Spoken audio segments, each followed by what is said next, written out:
Guys, வருஷம் ஃபுல்லா school போயிருப்போம். ஏதோ தெரியாம ஒரு நாள் லீவ் போட்டிருப்போம்.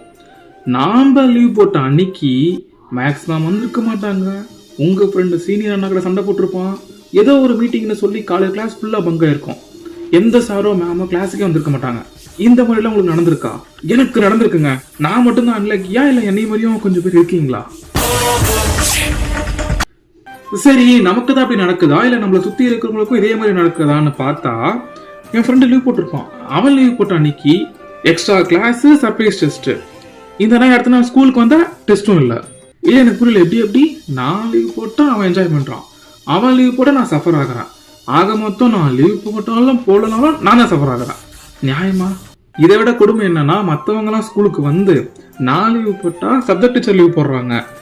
ஆனால் இதுவே நான் ஸ்கூலுக்கு வந்து மற்றவங்க லீவ் போட்டா நான் வந்தப்ப லீவ் போடுற ஒரே டீச்சர் பிடி டீச்சர் மட்டும்தான்.